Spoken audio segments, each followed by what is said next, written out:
Thank you for having me on. I really appreciate it. So we're getting a lot of information about the new picks for the incoming administration. How would you describe Pete Hegseth's qualifications for the role of Secretary of Defense? Yeah, absolutely. Pete Hegseth for the SecDev position, we call him Pistol Pete. I really believe that he's actually the tried and true proven combat veteran. I mean, if you really think about it, he's been in Iraq, he's been in Afghanistan. He knows how to get in the fight. He knows what it takes to be logistical winning and also combat effective as well. I think this is a very increasing and crucial pick that Donald Trump has done, or President-elect Trump has done, because it's going to challenge the status quo. If you really think about it, it's going to challenge the old school regime of the generals that just want to be generals for having a nice office and nice, do things and just being the general. They don't want to actually really become that tried and true warrior general that they need and that the nation needs right now. So I think that appointing Pete as a SecDev is going to be a very, very critical part to point us in the right direction. And this comes on the cusp of, appointing Tulsi Gabbard as a DNI, which is going to be even more of a powerhouse. If we continue to put the old school generals in place, we're going to get the old school results. What message do you think this potential appointment sends about Trump's approach to military and defense strategy?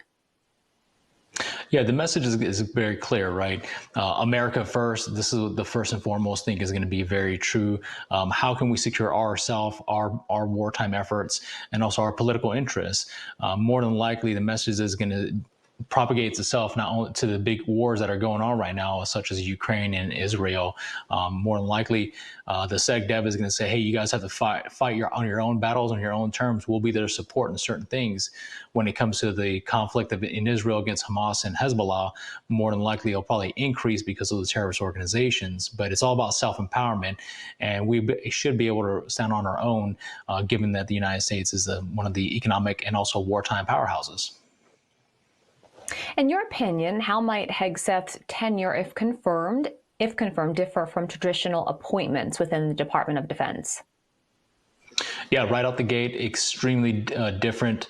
Most traditional appointments of SecDevs are generals, have been there for a long time, have been playing the Beltway shuffle for a long time, have had a nice office in DC or the Pentagon or wherever, and have kind of grown to that. If you really think about it, the SecDev Pete is actually shaking those core fundamentals and shaking the ground and challenging the status quo, and is saying, hey, we need new blood, we need innovational thoughts, and we need to increase not only our troop count, but also our, the control and combat in different areas. So it's actually going to be a lot positive. There's going to cause a lot of headache and impact, but I think the new innovational thought process and the younger blood and the younger mentality will help push America forward in the right direction.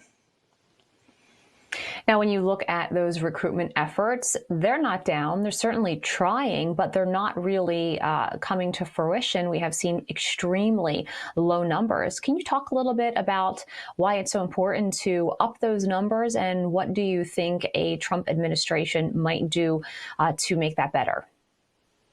So the SecDev here is going to have a very big obstacle, right? We see and we know that Pete is very anti-woke, and we totally get that. Some stuff works in military, sometimes doesn't. But at the same aspect, you have to appeal to the masses and increase those troop counts. Right now, across the board, Army, Navy, Marine Corps, Coast Guard, and Air Force, the troop count is extremely low. Recruitment and retention is at an all-time low. So he's going to have to figure out how to increase and better attract more talent and the young men and women who actually want to fight and serve for this country. Now, what do you make of so far the response from, world leaders in terms of what a Trump policy might look like in terms of course, the Russia-Ukraine war and Israel, what's happening there?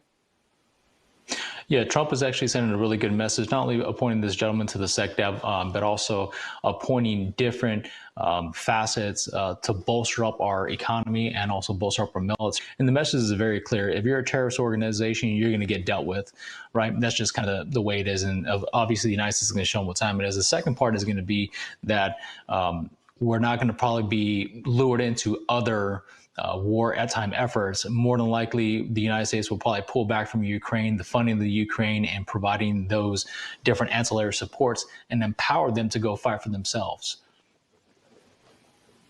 Now, as you mentioned, there is the news of Tulsi Gabbard. What do you make of that appointment? What are your top line thoughts? I believe Tulsi Gabbard is a true patriot. She's an American. She's a hero. That's what I believe. She's still I believe, a lieutenant colonel in the United States military.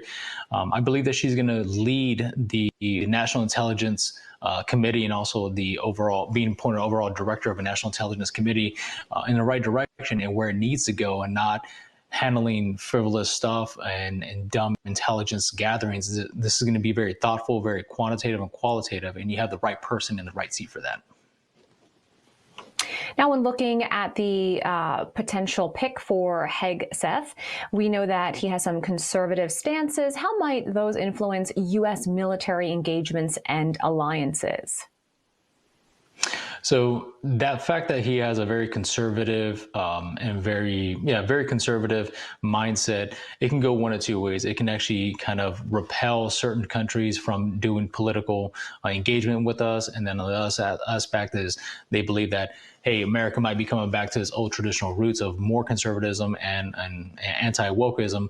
And so it might even encourage different organizations, countries, and different initiatives to propagate itself and actually move forward and better the United States military. Ricoh Danielson, a U.S. vet and a national security advisor, thank you so much for coming on the show to share your thoughts on this ongoing and updating story for the new administration.